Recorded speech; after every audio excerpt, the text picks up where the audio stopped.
Hello everyone, a warm welcome to you all on our channel Utkarsh classes. तो students, जैसा कि आप सब जानते हैं कि फाइनली बहुत ही लंबे इंतज़ार के बाद हमारा री एग्जामिनेशन का जो रिज़ल्ट है वो आ गया है। लेकिन सबसे बड़ा जो क्वेश्चन आप लोगों के माइंड में है वो ये है कि रिज़ल्ट तो आ गया, लेकिन अब आगे क्या। जैसा कि हम सब जानते हैं स्टूडेंट्स कि अब न्यू ट्रेंड के अकॉर्डिंग इस बार जो रिज़ल्ट आया है वो 3 कैटेगरीज में आया है। जैसा कि आप सभी लोगों ने ऑलरेडी एग्ज़ाम को दिया है और आप सब जानते हैं कि अभी जो हमारे पास रिजल्ट आया है वो 3 कैटेगरीज में आया है। सबसे पहली कैटेगरी है ऐसे स्टूडेंट्स जो कि केवल और केवल पीएचडी एडमिशन्स के लिए क्वालिफाई हुए हैं। फिर कुछ स्टूडेंट्स ऐसे हैं जिन्होंने नेट क्वालिफाई कर लिया है। यूजुअली जैसा कि आप सब जानते हैं कि 6% 7% के बीच में अनुमम यूजुअली जो रिजल्ट आता है उसमें बच्चे असिस्टेंट प्रोफेसर के लिए क्वालिफाइड कहलाते हैं। तो दैट मीन्स कि आप नेट क्वालिफाइड हुए हो अगर, दैट मीन्स अब आप कहीं पर भी असिस्टेंट प्रोफेसर की पोस्ट के लिए अप्लाई कर सकते हैं। और थर्ड कैटेगरी जो होती है वो है सबका ड्रीम, दैट इज जेआरएफ। तो स्टूडेंट्स, यूजुअली ये देखा गया है कि पहले तो हम दो ही कैटेगरीज में रिजल्ट्स को देखते थे, या तो नेट क्वालिफाइड या तो qualified both NET as well as JRF. लेकिन इस बार जो 3 कैटेगरीज आई है तो आप लोगों का जो भी रिजल्ट आया है, तो अब आप लोगों का अगला कदम क्या होने वाला है, इस पे आज के वीडियो में हम चर्चा करने वाले हैं। तो चलिए स्टूडेंट्स, सबसे पहली कैटेगरी से हम शुरू करते हैं। सबसे पहली कैटेगरी जो है वो है आपकी qualified only for PhD admissions. तो स्टूडेंट्स, बेसिकली जब एजुकेशन पॉलिसी रिवाइज हुई तो उसके बाद पीएचडी का महत्व और ज़्यादा इंक्रीज कर दिया गया है। और हमारी न्यू एजुकेशन पॉलिसी जो 2020 की है उसके अकॉर्डिंग अब रिसर्च में ज़्यादा से ज़्यादा गवर्नमेंट एम्फोसाइज करेगी। अब रिसर्च फील्ड में जो रिसर्च स्कॉलर्स होते हैं उनका सीधी सी बात है, पूरा आधार ही पीएचडी है। तो सिर्फ एलिजिबल कैंडिडेट्स ही, सिर्फ अच्छे ब्राइट कैंडिडेट्स ही आगे रिसर्च की फील्ड में आगे बढ़े। इसलिए अब पीएचडी के लिए आप लोगों को यूजीसी नेट का एग्जाम देना कंपलसरी कर दिया गया है। तो अब qualified only for PhD admission ऐसे स्टूडेंट्स जिन्होंने केवल और केवल इस कैटेगरी में जिनका रिजल्ट आया है, तो उनके लिए अब अगला कदम क्या है।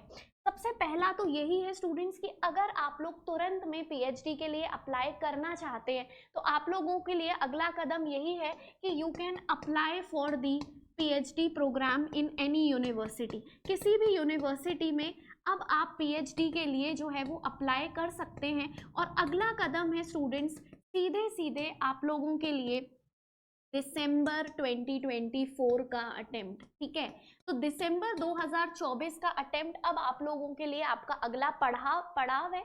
अगर आप लोग दिसंबर तक वेट कर सकते हैं, ऐसे स्टूडेंट्स की बात कर रही हूँ जिनका रिजल्ट केवल और केवल पीएचडी क्वालिफाइड के लिए आया है, तो ऐसे स्टूडेंट्स अगर आप लोग वेट कर सकते हैं तो वेल एंड गुड। नहीं तो आप लोगों को सीधे अलग अलग यूनिवर्सिटीज़ में जो पीएचडी के फॉर्म्स आ रहे हैं उनके लिए अप्लाई करना शुरू कर देना चाहिए। क्योंकि वैसे भी जब तक आप लोगों की पूरी एडमिशन की प्रोसेस चलेगी तब तक आप लोगों का दिसंबर का एग्जाम भी हो जाएगा। तो यूजुअली जो एडमिशन प्रोसेस होती है वो लंबी होती है। पहले आप लोग फॉर्म फिल करेंगे, फिर आप लोगों का देखा जाएगा कि सिलेक्शन हो रहा है कि नहीं हो रहा है। ठीक है, उसके बाद भी बहुत सारी अलग अलग फॉर्मेलिटीज़ होती है, पेपर वर्क होता है। तो इतने लंबे समय में आप आराम से दिसंबर वाली साइकिल को भी टारगेट कर सकते हैं।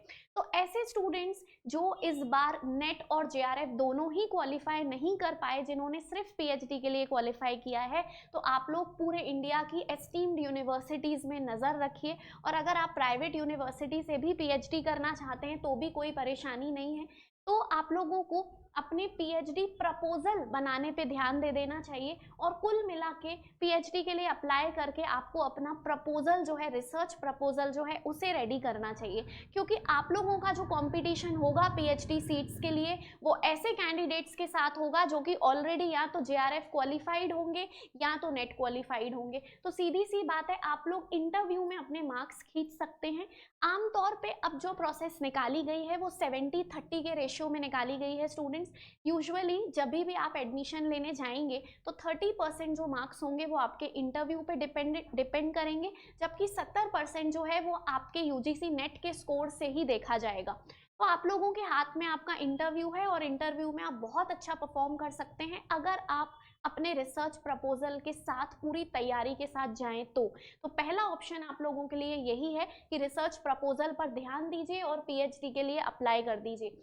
दूसरा है स्टूडेंट्स दिसंबर 2024, तो बहुत सारे ऐसे भी स्टूडेंट्स हमें मिले, डेली की जो हमारी लाइव क्लास होती है उसमें भी काफ़ी सारे स्टूडेंट्स का कहना था कि मैम हम तो रात भर रोते रह गए, ठीक है, या हमारे तो आंसू नहीं रुक रहे, हमारा एग्जाम नहीं हुआ। तो रोने की बिल्कुल भी बात नहीं है, क्योंकि दिसंबर में समय ही कितना बचा है। तो सबसे अच्छा है कि आप लोग इस बार के अटेम्प्ट में अपनी मिस्टेक्स एनालाइज करिए, अपने रिस्पॉन्स शीट की हार्ड कॉपी लीजिए, हार्ड कॉपी लेकर के बैठिए और उसमें देखिए कि कौन से सेक्शन में आप लोगों की गलतियां हुई है। फॉर एग्जाम्पल अगर मैं हिस्ट्री की बात करूं तो आपको एनालाइज करना चाहिए कि एंशिएंट हिस्ट्री से मेरे ज़्यादा क्वेश्चन गलत हुए हैं, कि मेरे मेडाइवल हिस्ट्री से ज़्यादा गलत हुए हैं, कि मेरे मॉडर्न हिस्ट्री से ज़्यादा गलत हुए हैं।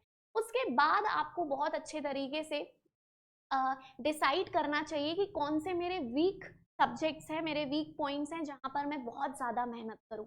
वहीं बहुत स्टूडेंट्स ऐसे भी होंगे जिन्होंने अपने सब्जेक्ट पे अच्छा परफॉर्म किया होगा और पेपर 1 में लुढ़क गए होंगे। तो स्टूडेंट्स ऐसे लोग बहुत अच्छे से पेपर 1 को भी रेडी करें। जितने भी स्टूडेंट्स जिन्होंने नेट और जेआरएफ पहली बार में क्वालिफाई किया है, उनका साफ तौर पे कहना था कि हमने अपने सब्जेक्ट वाले पेपर को अबव एवरेज रेडी किया, लेकिन फर्स्ट पेपर को एकदम जोरदार एक्सेलेंट तरीके से रेडी किया, क्योंकि वो बहुत आसान तरीका है जेआरएफ के करीब जाने का। आगे बढ़ते हैं और सेकेंड कैटेगरी की बात करते हैं, जो कि है क्वालिफाइड नेट ओनली। तो नेट ओनली दैट मीन सीधे तौर पे स्टूडेंट्स अब आप लोग कहीं पर भी असिस्टेंट प्रोफेसर बनने के लिए एलिजिबल हैं, ठीक है। असिस्टेंट प्रोफेसर के लिए आप डायरेक्टली अप्लाई कर सकते हैं, लेकिन स्टूडेंट सबसे अच्छा ये है कि पीएससीज के थ्रू असिस्टेंट प्रोफेसर में पोस्ट लेना, जो कि आपकी जीवन भर की हो जाएगी, जो कि एक गवर्नमेंट एस्टीम्ड जॉब कहलाती है। और असिस्टेंट प्रोफेसर तो एक गजेटेड ऑफिसर का पद रहता है स्टूडेंट्स, ठीक है। तो ऐसे स्टूडेंट्स जिनका इस बार नेट हो गया है, वो सीधे तौर पे अलग अलग स्टेट्स की एपी की वैकेंसीज पर ध्यान दें, और जिस भी स्टेट की असिस्टेंट प्रोफेसर की वैकेंसी आ रही है, चाहे वो प्राइवेट यूनिवर्सिटी में निकले, बट हमारा मानना है कि प्राइवेट यूनिवर्सिटी, आपको पता है स्टूडेंट्स की वो उतना पे स्केल भी नहीं रहता और यूजुअली सिक्योरिटी नहीं रहती। तो सबसे बेस्ट टाइम है जिन लोगों का भी नेट क्वालिफाई हुआ है कि वो अलग अलग स्टेट्स के असिस्टेंट प्रोफेसर के सिलेबस को देख के तैयारी करना शुरू कर दें। फाइन। तो जैसे अभी इस साल हमने देखा कि राजस्थान ने भी बहुत बड़ी भर्ती निकाली असिस्टेंट प्रोफेसर की, वहीं मध्य प्रदेश ने भी, एमपीपीएससी ने भी बहुत बड़ी भर्ती निकाली असिस्टेंट प्रोफेसर की। तो कहने का मतलब ये है सीधे तौर पे कि आप लोग अलग अलग स्टेट्स के पीएससीज की वैकेंसीज पर नजर रखिए और असिस्टेंट प्रोफेसर के लिए पढ़ना बहुत अच्छे से स्टार्ट कर दीजिए, ठीक है। वहीं जिन्होंने भी नेट क्वालिफाई किया है स्टूडेंट्स, तो अगेन वही बात है कि आप लोग भी अब पीएचडी प्रोग्राम के लिए अप्लाई कर सकते हैं। तो पीएचडी प्रोग्राम के लिए अब आप लोग इजीली अप्लाई कर सकते हैं, लेकिन क्योंकि स्टूडेंट्स आप लोगों को इसमें इंटरव्यू तो आप लोगों को भी फेस करना पड़ेगा, तो इसमें भी ऐसे स्टूडेंट्स जो हैं वो अपने रिसर्च प्रपोजल को अब प्रिपेयर करना शुरू कर दीजिए। और अगर आप लोग हायर एजुकेशन में करियर बनाना चाहते हैं तो अब समय बिल्कुल भी खराब मत करिए स्टूडेंट्स। थर्ड कैटेगरी की बात करते हैं, जो कि है सबसे एस्टीम्ड कैटेगरी, टॉप 1% स्टूडेंट्स जो क्वालिफाई करते हैं, दैट इज जेआरएफ।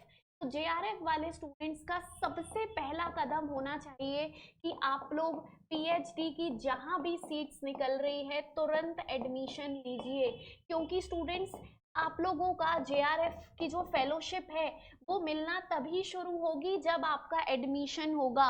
तो एडमिशन अब जेआरएफ वाले स्टूडेंट्स बिल्कुल फ्री है, ज़्यादा लोड नहीं है। अगर आप लोग प्राइवेट यूनिवर्सिटी से भी पीएचडी करते हो तो भी जेआरएफ का पूरा ही अमाउंट आपको मिलेगा, तो बिल्कुल भी घबराने वाली बात नहीं है। कोई भी यूनिवर्सिटी में आप इजीली एडमिशन ले सकते हो। और जैसे ही आपका एडमिशन होता है स्टूडेंट्स, एडमिशन में भी अगेन आपको भी अपने रिसर्च प्रपोजल पे काम करना है, क्योंकि एडमिशन लेना है तो जेआरएफ वाले स्टूडेंट्स को भले वेटेज मिलेगा, एडवांटेज मिलेगा, बट इंटरव्यू तो उन्हें भी देना है, और इंटरव्यू देना है तो रिसर्च प्रपोजल तो बनाना पड़ेगा, ठीक है। तो कहने का मतलब ये है कि ऐसे स्टूडेंट्स जो हमारे जेआरएफ क्वालिफाई हुए हैं, सबसे बड़ी चीज़ जो आप लोगों को करनी है वो अब फाइनली यूनिवर्सिटी में एडमिशन लेना ही लेना है।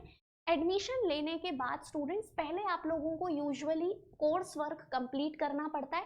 कोर्स वर्क कंप्लीट करने के दौरान ही आप लोग अपने अपने डिपार्टमेंट में जेआरएफ की ज्वाइनिंग लेंगे और जिस दिन से आपकी ज्वाइनिंग होती है उस दिन से आपका जेआरएफ का अमाउंट आना शुरू हो जाता है। ठीक है, तो आपका जो सबसे बड़ी चीज़ है वो यही होनी चाहिए। लेकिन स्टूडेंट्स जेआरएफ तो 5 साल की कहानी है, 2 साल की जेआरएफ और 3 साल की एसआरएफ। तो अल्टीमेटली आपका भी मोटिव होना चाहिए कि साइड बाय साइड आप लोग भी सभी स्टेट्स के असिस्टेंट प्रोफेसर एग्जाम्स की तैयारी जो है, प्रिपरेशन जो है वो करना शुरू कर दें। ठीक है, तो काफ़ी ज़्यादा डाउट था कि अब रिजल्ट आ गया है हमारा इस कैटेगरी में आया तो अब अगला कदम क्या होना चाहिए। तो आई होप ये वीडियो आप लोगों के लिए हेल्प करेगा। स्टूडेंट्स, आप लोगों के जो भी डाउट्स हैं और ज़्यादा डिटेल में जानना चाहते हैं जेआरएफ के बारे में या फिर क्या प्रोसेस होती है जेआरएफ की ज्वाइनिंग के टाइम पे, तो सारे डाउट्स के लिए हम ओपन हैं। आप लोग अपने क्वेश्चंस को ईजिली कमेंट्स में बता सकते हैं। साथ ही साथ इस पे हम और ज़्यादा डिटेल में भी चर्चा करेंगे आप लोग कहेंगे तो। लेकिन स्टूडेंट्स, जैसा कि हम सब जानते हैं कि सारे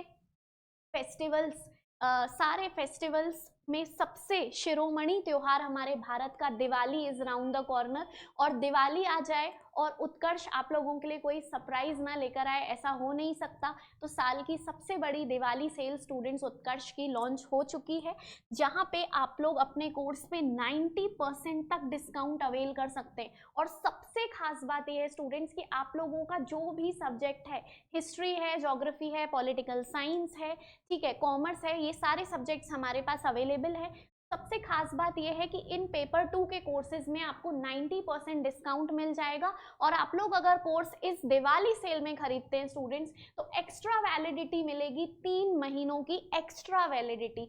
और साथ ही साथ आपका जो पेपर 1 है जो कि आपको जेआरएफ के करीब लेकर जाएगा, ऐसे स्टूडेंट्स जिनका इस बार जेआरएफ नहीं हो पाया, तो पेपर 1 का रिकॉर्डेड कोर्स स्टूडेंट्स पूरा का पूरा आप लोगों को फ्री दिया जाएगा। अब सबसे इंपॉर्टेंट आप लोगों के लिए ऑफर की डेट्स हैं जो कि है 24 अक्टूबर से 3 नवंबर तक। तो स्टूडेंट्स, पेपर 1 और पेपर 2 दोनों ही हमारे पास अवेलेबल हैं। हमारी टीम बहुत ही बढ़िया है, बहुत अच्छे तरीके से आपको सारी चीज़ें कवर कराएगी। मैं स्पेसिफिकली आप लोगों के हिस्ट्री सब्जेक्ट की फैकल्टी हूँ, जहाँ पर हिस्ट्री की 10 यूनिट्स हम बायलिंगुअल हिंदी और इंग्लिश लैंग्वेज में कवर करते हैं। तो स्टूडेंट्स, आई होप ये वीडियो आप लोगों के लिए बहुत ज़्यादा बेनिफिशियल होगा।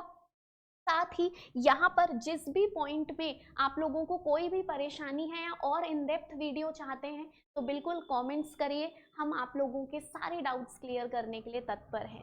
तो thank you very much students, और नज़र रखिए हमारी दिवाली की सेल पे और लाभ उठाइए हमारे इस ऑफर का।